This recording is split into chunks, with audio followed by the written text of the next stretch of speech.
A very good evening to you all. Welcome to English News Bulletin. We trust you've had a fulfilling and restful day.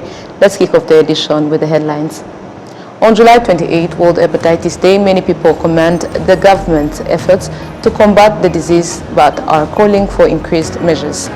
In Gatenye district, Northern Province, a man has become a highly successful farmer by embracing environmentally protective practices, demonstrating how sustainable methods can lead to impressive achievements. On the international scene, a young man is representing South Africa on the BMX freestyle event at the 2024 Paris Olympics, the first time the country is competing in the discipline at the Games.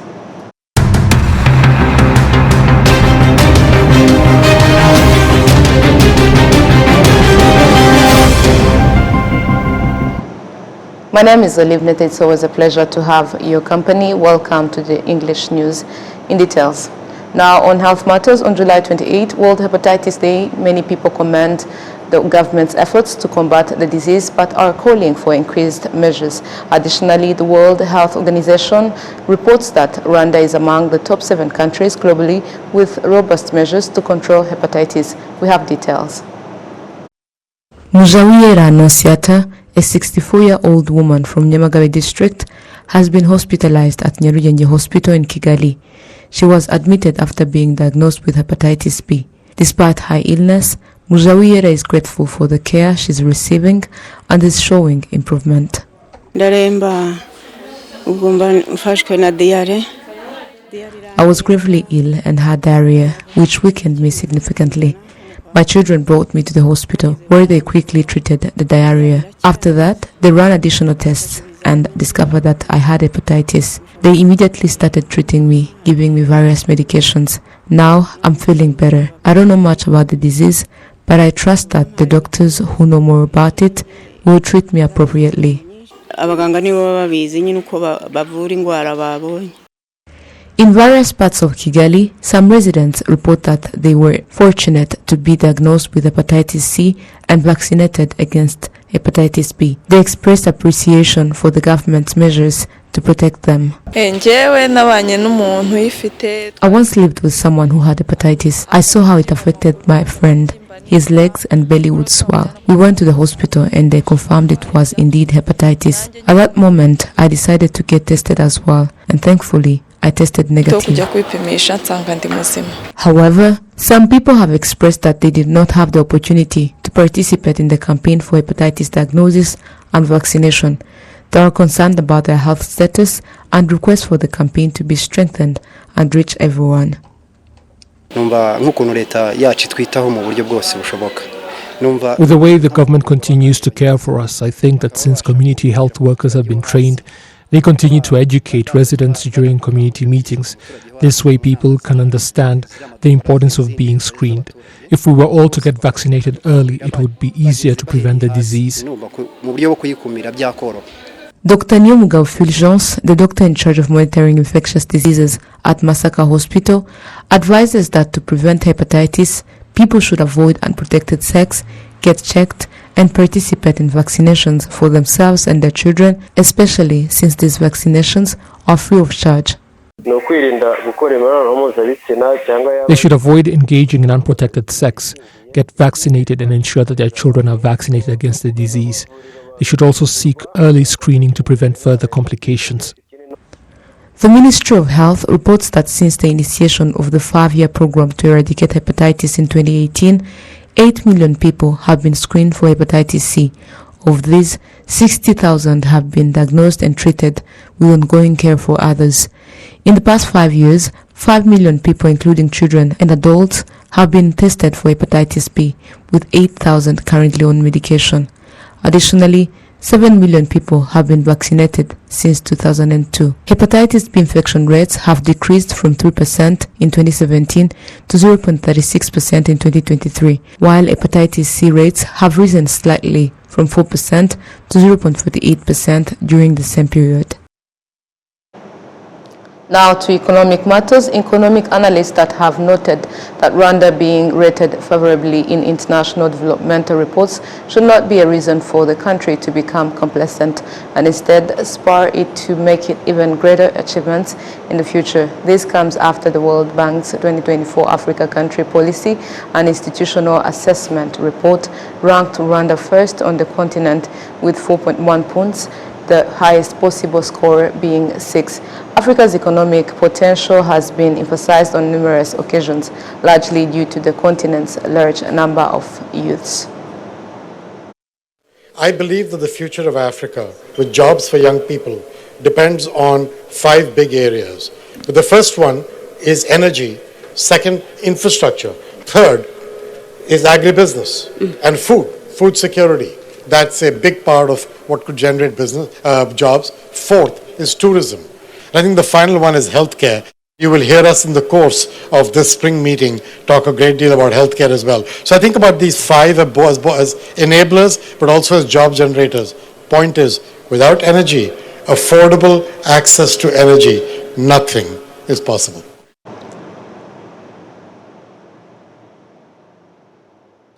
Now, over the last decade, Rwanda has taken first place on the CPLA report on numerous occasions, each time scoring more than 4 points out of the possible 6. This year, most countries in sub-Saharan Africa have averaged just 3.1 points, with the closest rivals to Rwanda's performance being Benin and Cabo Verde with 3.9 points, followed by Togo and Cote d'Ivoire with 3.8. The countries with the worst performance are South Sudan and Eritrea with 1.7 points each. To other matters, a man in Gakenke district of the northern province has become a very successful farmer engaged in practices that protect the environment. Posien Nyo Nambaza's farm is not at all large in size, but still earns more than 1.5 million Rwandan francs in profits per month.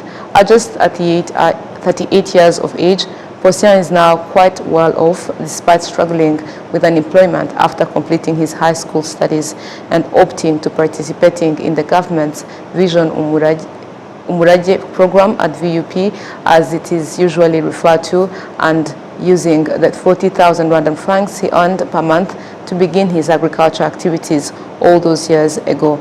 Now able to hire 16 permanent employees and 50 others on a part-time basis. Posien Nyonambaza now lives in Kigali City and has even trained 10 other farmers in the practices that have made him so successful. He also continued his studies and is now pursuing a master's degree virtually from an American university and intends to open an animal feeds factory in the near future.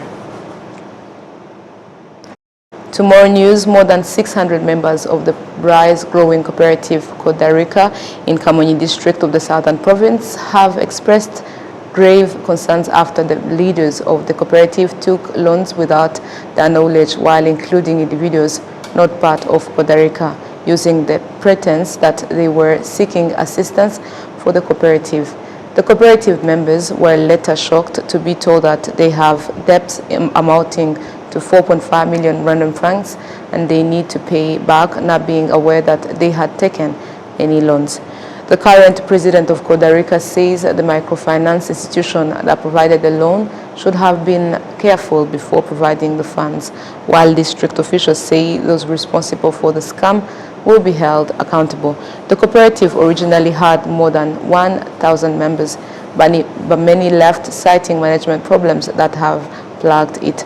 The loan has now swelled to 6 million Rwandan francs because of unpaid arrears. To other matters, some researchers and scientists believe that their findings, when valued and implemented by decision makers, have the potential to be expanded into large-scale business activities. These initiatives could offer solutions to significant challenges hindering national development, such as malnutrition and air pollution. We have details. A study by Musabirema Alexis demonstrates that cricket powders could solve malnutrition, obesity, and anemia in children and parents. His facility meets warmth and humidity standards, with breeding boxes where crickets are fed and reproduce using technology. His project, funded by a 50 million Rwandan francs grant from the National Council for Science and Technology, is growing daily. He aims to produce 300 kilos of nutrient-rich cricket powder by June 2025 to combat these health issues. We see that in 100 gram, there is 69% of the 100 grams, like it's protein. But if we go to meat and the eggs, it's about 21, 25, which means that cricket has high protein, 3 or 2 times more than meat and fish and the eggs. It's not only proteins, but also they have high minerals like calcium and iron. Mainly for women, they need this iron. We recommend them to find it in crickets, and also they have this omega-3, which are good for our health, and even crickets help to boost the immunity. That's why our crickets are lovely and used by the sportsmen. Since the National Research and Innovation Fund was established in 2018, over 6 billion Rwandan francs have been invested in 125 research projects. One recipient, Tuyizere Emmanuel, received 50 million Rwandan francs to expand his project, analyzing vehicle exhaust fumes. He has ordered machines to produce sensors that will be installed in cars to measure emissions in collaboration with the Rwandan police. In this research, we are making good progress. Together with the police, we have conducted various tests and are preparing a platform for producing these devices, which will be installed in vehicles. Our efforts are now focused on manufacturing them locally, as we handle the design and other procedures, then print, but we also want to assemble the final devices. Our goal is to complete the entire process here in Rwanda. NSST statistics show that the number of researchers has increased from 2,000 in 2020 to 3,800 in the last 3 years, with women researchers rising from 558 to 996. Dr. Alphonse Nkurunziza, a researcher at the University of Rwanda, presents his findings to decision makers and is pleased that his research results are valued and implemented. For example, we do studies related to public transport operation performance to see what should be needed in order to make sure that this is the performance does well. So such research that is being fed to the state of Kigali, and we are working together with the departments that are concerned with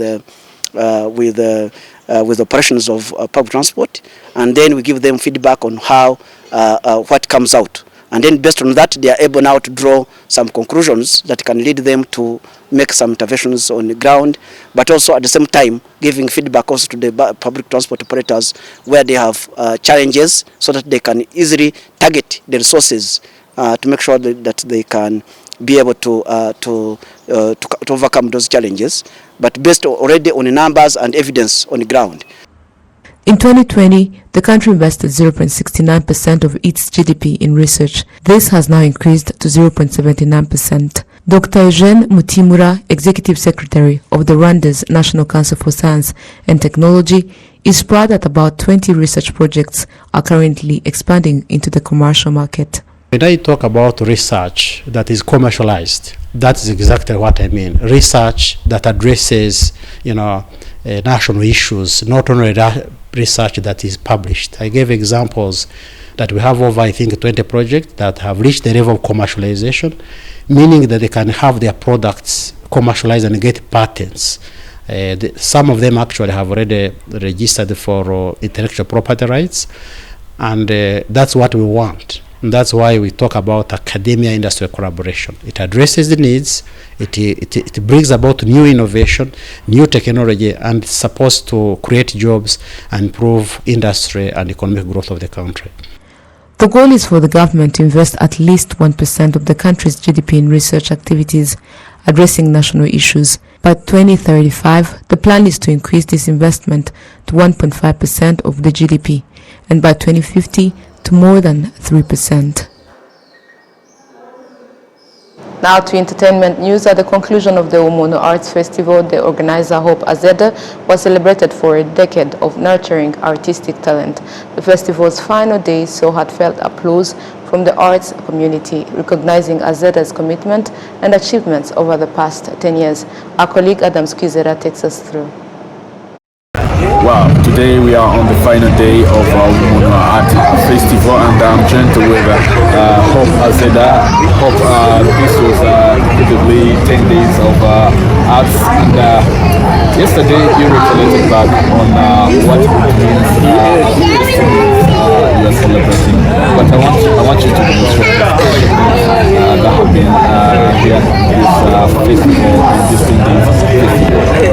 I've just been really humbled by the high level dedication of artists, technicians. 10 days is not easy for a technician, behind sound, behind light, behind, stage management. So their level of dedication really has made me feel honored and really privileged at the same time to have such people, to be surrounded by amazing people around me. But I've also been really touched by the level of growth of the local artists and the local companies that were able to showcase their performances here. It's a true testimony that really creative industries have a brighter future here, and all they need is just the support, they need just the platforms that help them, keep, working on their art. And they understand that really art is also a powerful tool. It can make or destroy. They understand that when you start working on an artistic project, it's an assignment that will lead you to plant a seed that will go into what you want your tomorrow to be. So what kind of seeds are we planting today? Are we planting seeds of hate or seeds of love? Are we planting seeds of peace or seeds of violence? So looking at all this and balancing the pathway to violence and healing is something I've really seen come through the entire 10 days. So we didn't even know that 10 days will ever come to an end, and it's just today we feel sad, but again feeling happy and relieved that we've just finished the race in a very artistic manner that is really honoring us with excellence. Back to this 10 years celebration. So far, are the people understanding the real concept of Umuntu Art Festival? They do, because this is what the festival does. It keeps us grounded, but it also keeps us, working really hard to, be better, because we mix professional companies and non-professional companies. We mix professionals and also upcoming, people trying to be those to take on those professionals as their careers either in drama or dance or video art performance. So it's been a great space. It's been a great space of people understanding that here we are to stay grounded and have a cause and have a purpose in why we do the art we do. Speaking on nurturing talents of some of artists who have been with you in this 10 years journey, how are you planning to do more in the next 10 years? I think they're going to be really the ones training about what we've been doing is really training trainers to train other people. And we just want somebody says, I have a talent. I'm like, what kind of talent do you have? I can do poetry, I can do poems. Okay, so we get that particular talent, third person, and we make them meet other talented people, either from other countries or from within Rwanda that are highly talented in that field, and they collaborate. So we've been pushing really collaborations fast, so people can exchange knowledge as well. Have you been thinking on expanding this to rural areas? Of course, yes. Of course, yesterday we launched our first branch of the Memory Caravan in Nyamata Genocide Memorial, and it was such a humbling experience because we took also visiting artists to the memorial. They visited the memorial and they understood why we do this festival. They understood that really art is a great tool, or it's a key that can unlock also very difficult conversations, but it can also, create that space of healing, that space where we can have the right conversations that we would normally not have in bars or homes, but art can create those spaces. Thank you. You're most welcome, and thanks for having us.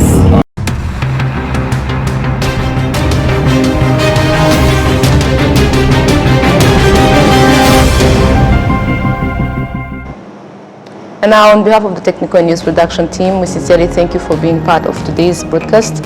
Have a fruitful week ahead.